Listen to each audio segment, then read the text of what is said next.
Hello दोस्तों, स्वागत है आपका इन्फॉर्म टेक की यूट्यूब चैनल पे। दोस्तों इस वीडियो में आपको बताऊंगा कि जो नॉर्थर्न कोलफील्ड लिमिटेड का जो फॉर्म आया हुआ है आपका अप्रेंटिस का जो फॉर्म है, तो इस वीडियो में आपको बताऊंगा किस प्रकार से आपको फॉर्म को फिलअप करना है। इससे पहले मैं इसकी जानकारी ये बता दूं आपको, जो फॉर्म है उसमें जो डिटेल नोटिफिकेशन आपको पूरा पढ़ के मैं आपको बता रहा हूँ पूरा प्रूफ के साथ।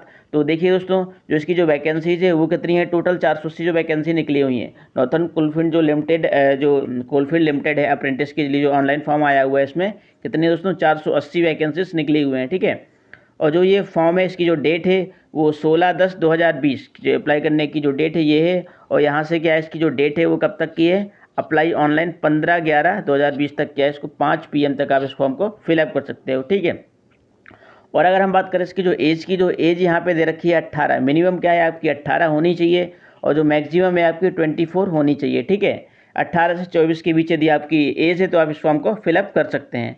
तो मैं बात करूँ यहाँ पे जो ट्रेड्स की, तो जो ट्रेड्स कौन कौन सी हैं, यदि आप 12th पास हैं तो 12th पास के लिए आपके लिए जो ट्रेड है HEMM मैकेनिक। ठीक है, इसमें जो 120 वैकेंसीज आई हुई हैं, और जो मेन इलेक्ट्रीशियन इसके लिए क्या है 120 वैकेंसीज आई हुई हैं। इसके लिए क्या है, आप 12th पास होना जरूरी है। ठीक है, इस फॉर्म फिलअप करने के लिए आपको ये 2 वैकेंसीज के लिए आपको 12th पास होना जरूरी है। यदि आपका 12th पास नहीं है, यदि 10th पास है, तो 10th पास के लिए क्या है, आपको मेन वेल्डर की जो वैकेंसीज है 120 हैं। कितनी है दोस्तों 120। ठीक है, मेन वेल्डर की जो कितनी है 120 है।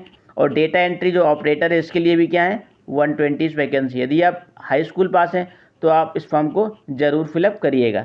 ठीक है, और अगर मैं बात करूं आपको नोटिफिकेशन, तो आप यहां पे जाके डिस्क्रिप्शन की लिंक पे आके मैं दे दूंगा आपको नोटिफिकेशन की लिंक, तो वहां से आप जो नोटिफिकेशन है आप उसको डाउनलोड कर सकते हैं। तो चलो मैं आपको बताता हूं इस वीडियो में किस प्रकार से आपको फॉर्म को फिलअप करना है। चलिए, तो यहाँ पे जो दिया है आपका जो अप्लाई लिंक ऑनलाइन, जो अप्लाई ऑनलाइन, तो यहाँ पे मैं क्लिक करूँगा। ठीक है, जैसे ही हम यहाँ पे क्लिक करेंगे तो कुछ ऐसा इंटरफेस हमें देखने को मिलेगा। ठीक है, कैसा इंटरफेस, कुछ ऐसा इंटरफेस हमें देखने को मिलेगा। इसको मैं डेस्कटॉप साइट पे कर लेता हूँ सबसे पहले तो। ठीक है, ये तो यहाँ पे ये लिखा हुआ है एप्लीकेशन फॉर्म आवेदन पत्र। ठीक है, NCL नॉर्थर्न कोलफील्ड लिमिटेड। ठीक है, ये अप्रेंटिस है जिसके लिए फॉर्म भरना है। ये पूरा फॉर्म मैं आपको फिलअप करके बताने वाला हूँ। दोस्तों यदि आप चैनल पर नए हैं, अभी तक चैनल आपने सब्सक्राइब नहीं किया, चैनल को सब्सक्राइब कर लीजिए, साथ ही साथ बेल आइकन को प्रेस कर लीजिए। इससे क्या होगी, जितनी भी नोटिफिकेशन के माध्यम जितनी मेरी लेटेस्ट वीडियो होंगी आपको सबसे पहले आपको प्राप्त हो जाएंगी। ठीक है, चलिए मैं स्टार्ट करता हूँ इस वीडियो को। तो इस वीडियो को किस बात से भरना है आपको, तो सबसे पहले क्या है आपको, यदि आपका जो ट्रेड है आप किस ट्रेड से करना चाहते हैं, यदि हाई स्कूल पास हैं 12th पास, यदि आप 12th पास है तो इन 2 पोस्टों के लिए क्या है एलिजिबल हैं आप। और यदि क्या है आप हाई स्कूल पास हैं तो इन दोनों पोस्टों के लिए क्या है आप एलिजिबल हैं। ये हाई स्कूल के लिए हैं और ये क्या है 12th पास के लिए एलिजिबल है, ये 2 पोस्ट हैं। ठीक है, हाँ, तो आगे इसमें क्या है, सबसे पहले आपको यहाँ पे अपना नेम फिलअप कर देना है। इस कॉलम पे क्या है आपको नेम अपना फिलअप कर देना है। इसके बाद क्या है आपको यहाँ पे मोबाइल नंबर रजिस्टर कर देना है। ठीक है, जैसे ही आप मोबाइल नंबर रजिस्टर करोगे उसके बाद क्या है आपको अपने जो फादर्स नेम है यहाँ पे फादर का नेम यहाँ पे फिलअप कर देना है। और दोस्तों यहाँ पे बात क्या है, आपका जो फादर का नाम डाला है उसके बाद आपको क्या है पिता या अभिभावक का मोबाइल नंबर, जो भी आपके अभिभावक हैं या पिता हैं या फिर और भी कोई हैं, तो उसका क्या है आप यहाँ पे मोबाइल नंबर डालना है। ठीक है, इसके बाद ये अपनी माता का नाम यहाँ पे लिख देना है। यहाँ पे अपनी माता का नाम लिखना है। इसके बाद क्या आप जिस जेंडर से आते हो, यदि आप मेल हैं तो आपको मेल पे टिक करना है, यदि आप फीमेल है तो फीमेल पे टिक करना है, यदि आप अदर हैं तो आपको अदर पे क्लिक करना है। ठीक है, तो ये हो गया। इसके बाद नेक्स्ट देखिए डेट ऑफ बर्थ, यदि आपकी क्या है डेट ऑफ बर्थ, जो भी आपकी डेट ऑफ बर्थ है आप यहाँ पे फिलअप कर दीजिए। यदि आप 1 हैं तो 1 जनवरी और 1 जनवरी 1980, तो यहाँ पे आप तो अपनी यहाँ पे डेट ऑफ बर्थ डाल दीजिएगा। ठीक है, इसके बाद क्या आपको अपनी ईमेल आईडी डालनी है दोस्तों, तो किसी दूसरे की ईमेल आईडी मत डालिएगा यहाँ पे, क्योंकि जो नोटिफिकेशन के माध्यम को जो आपको मेल मिलेगा, मतलब जब आपका जो एग्ज़ाम होगा तो जो आपको मेल के माध्यम से क्या आपको अवगत करा दिया जाएगा। ठीक है, तो इसके बाद आपको यहाँ पे क्या है अपना आधार नंबर फिलअप करना है। यहाँ पे जैसे आप आधार नंबर डालेंगे इसके बाद आपको ये मैरिड के स्टेटस को क्लिक करना है। तो इसमें यहाँ पे देखेंगे आपको, यदि आप मैरिड है तो मैरिड पे क्लिक करेंगे, यदि अनमैरिड है तो आप अनमैरिड पे क्लिक करेंगे। ठीक है, इसके बाद दोस्तों क्या है आपको कुछ बैंक की डिटेल देनी है। यहाँ पे आप अपने बैंक का नाम डालेंगे।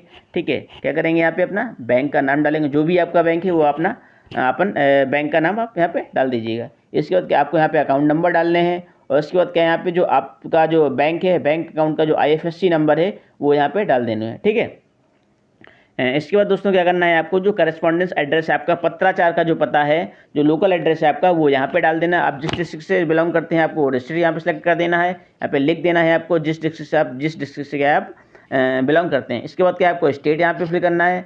इसके बाद क्या है आपको यहाँ पे पिन कोड डाल देना है। जो आपका जो डिस्ट्रिक्ट लगता है उस डिस्ट्रिक्ट का जो आपका पिन कोड होगा वो यहाँ पे आपको फिल कर देना है, ठीक है। इसके बाद आपको क्या है यहाँ पे परमानेंट एड्रेस यहाँ पे डालना है। यहाँ पे आप परमानेंट एड्रेस डालेंगे आप अपना, यहाँ पे डिस्ट्रिक्ट सेलेक्ट करेंगे। इसके बाद यहाँ पे क्या है अपना जो स्टेट है आपका वो सिलेक्ट करेंगे। इसके बाद आपको यहाँ पे भी पिन कोड नंबर डाल देना है। जिस डिस्ट्रिक्ट जहाँ पे परमानेंट एड्रेस है आपका, जो डिस्ट्रिक्ट है आपका, वहाँ का पिन कोड क्या है वो डालना है यहाँ पे, ठीक है। इसके बाद दोस्तों क्या है रेसिडेंट ऑफ निवासी, आप कहाँ के निवासी हैं। यदि आप यूपी के निवासी हैं तो यूपी पे क्लिक करना, और यदि क्या है आप एमपी के निवासी हैं तो एमपी पे क्लिक करना, ठीक है। तो इसके बाद क्या है आपका कि जो स्टेट एंड डिस्ट्रिक्ट, आप किस राज्य से बिलोंग करते हैं। यदि आप क्या है यूपी से बिलोंग करते हैं तो यहाँ पे यूपी सेलेक्ट करेंगे, या फिर यूपी में आप कहाँ से बिलोंग करते हैं, आगरा, अलीगढ़ या फिर अम्बेडकर नगर, ये यहाँ पे आपको सेलेक्ट कर दें। यहाँ पे आप लिस्ट देख लीजिएगा, आप जहाँ से बिलोंग करते हैं आप वहाँ पे क्लिक कर दीजिएगा।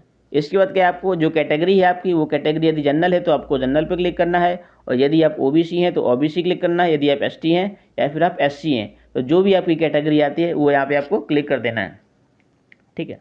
इसके बाद क्या है कि आर यू बीपीएल, यदि आपके पास बिलो पॉवर्टी लाइन, मतलब ये बीपीएल जो कार्ड होते हैं आपके एपीएल और बीपीएल, यदि आप बीपीएल के अंतर्गत आते हैं या फिर आपका कार्ड बना हुआ है तो आपको यहाँ पे यस पे क्लिक करना है। जैसे ही आप यहाँ पे यस पे क्लिक करोगे तो इसके बाद क्या है आपको यहाँ पे ठीक है यस पे क्लिक कर देना है। यहाँ पे आपको कोई दिक्कत नहीं है, यहाँ पे आप यस ही रहने देना आपको, यदि आप बीपीएल हैं तो, यदि नहीं है तो आप नो पे क्लिक करेंगे, ठीक है। इसके बाद क्या करना है दोस्तों आपको are you project affected person, या आप परियोजना, यहाँ पे आपको नो ही रहने देना है, ठीक है। इसके बाद दोस्तों आपको जो 18th पॉइंट है इसमें है एजुकेशन क्वालिफिकेशन, जो शिक्षा की जो योग्यता है वो क्या है दोस्तों आपकी। यदि आप 10th से फॉर्म को फिलअप कर रहे हैं तो यहाँ पे जो स्ट्रीम है आपकी 10th की वो डालनी है, और यहाँ पे आपका जो विश्वविद्यालय है, बोर्ड है आपका यूपी बोर्ड है, आईसीएसई बोर्ड है या फिर सीबीएसई बोर्ड है, आप वहाँ पे आपको सिलेक्ट करना है, ठीक है। ईयर ऑफ जो पासिंग है आपकी वो यहाँ पे सिलेक्ट करने हैं। इसके बाद जो परसेंटेज है आपका हाई स्कूल में वो वहाँ पे आपको फिल कर देने हैं। इसके बाद दोस्तों क्या है आपका जो 12th है, तो 12th की जो आपकी जो स्ट्रीम है वो किससे, पीसीएम से किया है या फिर आर्ट से किया है या फिर हिंदी से किया है, वो आपको यहाँ पे फिल कर देना है, ठीक है। इसके बाद क्या है आपको बोर्ड या विश्वविद्यालय का यहाँ पे नाम डाल दीजिए, जिस बोर्ड से आप सिलेक्ट करते हैं, ठीक है, या तो यूपी बोर्ड या फिर एमपी बोर्ड, जिस भी बोर्ड से आप वो यहाँ पे आप क्लिक कर दीजिएगा, फिल कर दीजिएगा, ठीक है। इसके बाद क्या है कि ईयर ऑफ पासिंग, यहाँ पे आपको ईयर ऑफ पासिंग लिखनी है। इसके बाद यहाँ पे आपको परसेंटेज फिल करनी है, ठीक है। इसके बाद दोस्तों क्या करना है एम्प्लॉयमेंट नियोजन, यदि आप क्या है एक एम्प्लॉयड हैं, कार्यरत हैं, कोई काम कर रहे हैं, जॉब वगैरह करते हैं तो आपको एम्प्लॉयड में यहाँ पे टिक करना है। यदि आप क्या है एम्प्लॉयड नहीं है तो आपको बेरोजगार पे क्लिक करना, अनएम्प्लॉयड। यदि आप क्या सेल्फ एम्प्लॉयड, यदि आप अपना स्वयं का खुद काम करते हैं कोई, तो यहाँ पे आपको स्वनियोजित पे क्या क्लिक करने हैं, ठीक है। इसके बाद कुछ इंपॉर्टेंट है, ये बहुत ही इंपॉर्टेंट आपका रोल करते हैं कि जो please upload the document related to the form, form के साथ जुड़े हुए दस्तावेज अपलोड करें। ये बहुत इंपॉर्टेंट होता है आपका कि ये तो आपको बिना इसके क्या आपका फॉर्म रिजेक्ट कर दिया जाएगा। तो यहाँ पे जो एप्लीकेंट है दोस्तों, जिसकी एप्लीकेंट की जो फॉर्म भर रहे हैं आप, या फिर आप खुद अपना फॉर्म भर रहे हैं, तो यहाँ पे आपको वहाँ पे फ़ोटो सेलेक्ट करनी है। जो फोटो का जो साइज़ होना चाहिए दोस्तों वो कितना होना चाहिए, 500 KB। मैक्सिमम क्या है 500 KB, 500 KB से ज़्यादा की फ़ोटो नहीं अपलोड होगी। इसके बाद क्या है, और दोस्तों ध्यान रखना जेपीजी फॉर्मेट में ही होनी चाहिए, ठीक है। किस में होनी चाहिए, जेपीजी फॉर्मेट में। इसके बाद क्या आपको 10th की मार्कशीट अपलोड करनी है, वो भी क्या है 500 KB से नीचे की ही होनी चाहिए, और पीडीएफ फाइल इसकी अपलोड करनी है आपको, पीडीएफ फाइल में ही अपलोड होगी। इसके बाद आपका जो 10th की जो सर्टिफिकेट है, तो सर्टिफिकेट यहाँ पे आपको अपलोड कर देने हैं, तो 500 KB से तक का होना चाहिए, और ये भी पीडीएफ फाइल में होनी चाहिए, ठीक है। इसके बाद आपका है कि 12th की जो आपकी जो अंक पत्र है वो आपको यहाँ पे अपलोड कर देना है, और जो पीडीएफ फाइल है वो क्या है 500 KB से ज़्यादा नहीं होने चाहिए इसका साइज़। इसके बाद दोस्तों आपको क्या है रेसिडेंट सर्टिफिकेट यूपी, और यदि आप यूपी से बिलोंग करते हैं तो यूपी का सर्टिफिकेट लगाएंगे यहाँ पे, यदि आप एमपी से बिलोंग करते हैं तो आपको एमपी का निवास सर्टिफिकेट यहाँ पे लगाना होगा, ठीक है। क्या लगाना है, निवास प्रमाण पत्र। यहाँ पे यूपी से बिलोंग करते हैं तो यूपी का, और एमपी से बिलोंग करते हैं तो एमपी का, ठीक है। और कितना होना चाहिए इसका जो साइज़ होना चाहिए 500 KB इसका साइज़ मैक्सिमम होना चाहिए, ठीक है। इसके बाद क्या है आपका आधार कार्ड, जो आधार कार्ड है उसके बोथ फ्रंट और जो बैक साइड है दोनों तरफ की आप इसकी फ़ोटो स्कैन करके क्या इसको अपलोड कर देना। इसकी जो साइज़ होना चाहिए वो भी कितना है 500 KB साइज़ होना चाहिए, ठीक है। इसके बाद क्या है आपका कास्ट सर्टिफिकेट जो है आपका, तो कास्ट आपका यहाँ पे अपलोड होगा, वो भी कितना है 500 KB से मैक्स नहीं होना चाहिए, ठीक है।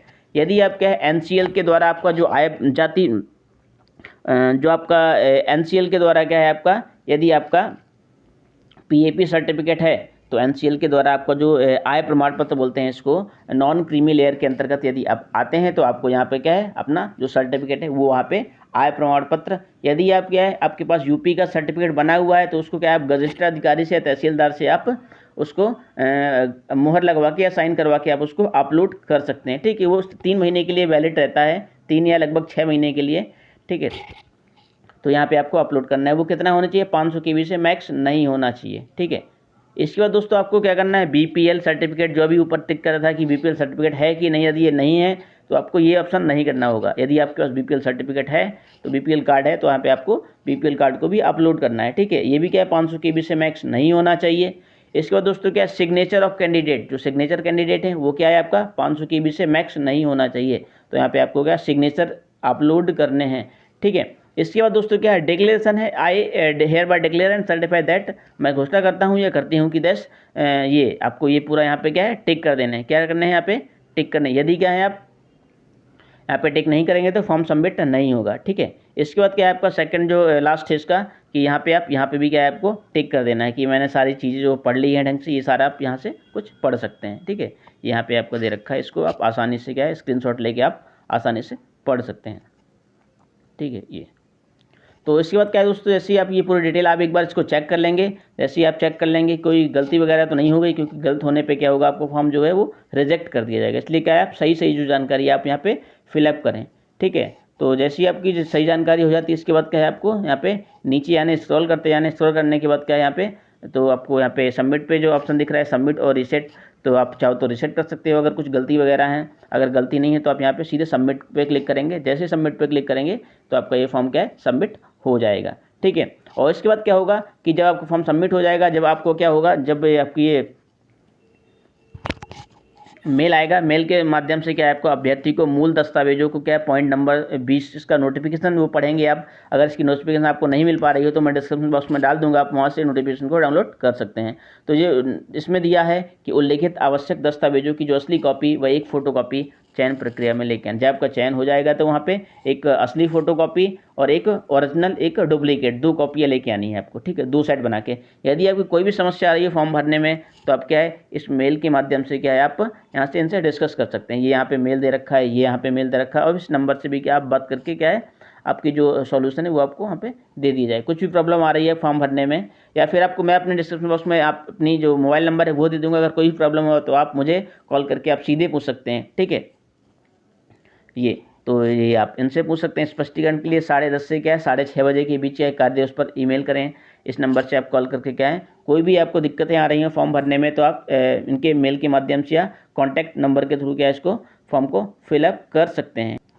इस फॉर्म की जो लिंक है दोस्तों मैं आप डिस्क्रिप्शन बॉक्स में दे दूंगा, आप वहाँ से इस फॉर्म को क्या है डायरेक्ट अप्लाई कर सकते हैं। ठीक है, तो उससे क्या होगा कि आप आसानी से फॉर्म को फिल कर लेंगे, आपको और भी क्या है और कहीं ढूंढना नहीं पड़ेगा इस लिंक को। तो मैं डिस्क्रिप्शन बॉक्स में लिंक दे दूंगा, आप वहाँ से क्या है इस जो लिंक के माध्यम से क्या है ऑनलाइन फॉर्म को आप जल्दी क्या है वहाँ से डायरेक्ट फॉर्म खुल जाएगा, आप वहाँ से डायरेक्ट फॉर्म को फिलअप कर सकते हैं। यदि आप कोई भी समस्या आ रही हो तो आप मैं डिस्क्रिप्शन बॉक्स में नंबर मोबाइल नंबर अपना वहाँ पे दे दूंगा, तो आप उसमें कांटेक्ट करके आप कोई भी समस्या का सॉल्यूशन मैं आपको जो मेरा हो सकेगा वो सॉल्यूशन मैं आपको दे दूंगा। ठीक है, थैंक्स फॉर वॉचिंग। यदि आपने अभी तक चैनल को सब्सक्राइब नहीं किया है, चैनल पर नए हैं पहली बार विजिट करते हैं, चैनल को सब्सक्राइब कर दीजिए, लाइक कर दीजिए और अपने दोस्तों में जो फ्रेंड्स वगैरह हैं उनको शेयर कर दीजिए, क्योंकि ये बहुत अच्छी वैकेंसीज आई हुए हैं। तो जो आपकी जो अप्रेंटिस है 1 साल अप्रेंटिस करवाएंगे, इसके बाद आप किसी भी क्या है कंपनी वगैरह में अब जॉब करने के क्या है एलिजिबल हो जाएंगे। तो दोस्तों वीडियो लिखने के लिए धन्यवाद, थैंक्स फॉर वॉचिंग, जय हिंद। मिलते हैं नेक्स्ट वीडियो पे।